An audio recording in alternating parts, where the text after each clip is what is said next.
ஒரு கலாச்சாரம் தமிழகத்தில் இருந்து கொண்டிருக்கிறது.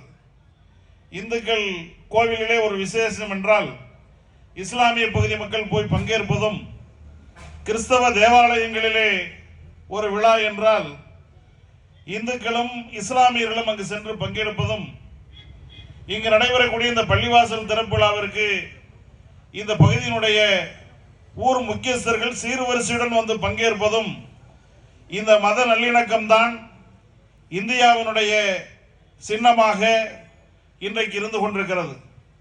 அதை நம்முடைய ஒட்டஞ்சத்திரம் பகுதி மக்கள் வெகுவாக போற்றி பாதுகாத்துக் கொண்டிருக்கிறார்கள் என்பது நமக்கெல்லாம் பெருமை தரக்கூடிய விஷயம். இந்த பகுதியிலே நாமெல்லாம் வாழ்ந்து கொண்டிருக்கிறோம் என்பதே நமக்கு பெருமை தரக்கூடிய விஷயம் என்று நான் குறிப்பிட்டு சொல்ல விரும்புகிறேன். அருமை பெரியோர்களை, எனக்கு முன்னால் இங்கே பேசிய நம்முடைய அன்பண்ணன் எத்திராஜ் அவர்கள் குறிப்பிட்டார்கள். நம்முடைய அமைச்சர் அவர்கள் இந்த தொகுதிக்கு ஏராளமான பணிகளை, கேட்ட கோரிக்கையாக இருந்தாலும் சரி, கேட்காத கோரிக்கையாக இருந்தாலும், அவர் செல்லுகிற இடமெல்லாம் ஒட்டஞ்சத்திரம் தொகுதியை பற்றி பேசுவது மட்டுமல்ல, நினைப்பது மட்டுமல்ல, செயலாக்கம் தந்து சிறந்த முறையில் இதை ஒரு மாடல் தொகுதியாக நம்முடைய தமிழ்நாட்டுக்கு உருவாக்கி கொடுத்திருக்கிறார் என்றுதான் சொல்ல முடியும். ஆகவே அப்படிப்பட்ட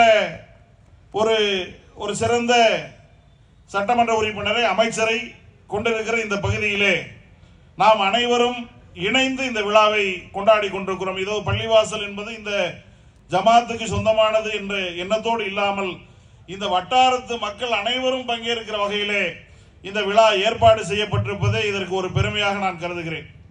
நான் நேற்று நாடாளுமன்றம் முடிந்து சென்னையிலே ஒரு சென்னையில் நிகழ்ச்சி முடித்துவிட்டு வந்தே பாரத் ரயிலே, திருநெல்வேலி செல்லக்கூடிய வந்தே பாரத் ரயிலே வந்தேன். வந்து கொண்டிருந்த போது எனக்கு பக்கத்தில் அமர்ந்திருந்தவர் ஒரு இஸ்லாமியர். எனக்கும் அவருக்கும் அறிமுகம் கிடையாது. அவர் ஒரு வழக்கறிஞர், திருநெல்வேலி வரை செல்ல வேண்டிய சூழலில் அவர் இருந்தார். அங்கே வந்தே பாரத் ரயிலில் உணவு கொடுப்பாங்க. நாங்கள் ஏறினோன்னே 3 மணிக்கு ஏறினதுனால ஸ்நாக்ஸ் கொடுத்தாங்க. முதல்ல அந்த ஸ்நாக்ஸை நாங்கள் எல்லாமே சாப்பிட்டோம். திருச்சி வந்தோடனே உணவு கொடுத்தாங்க.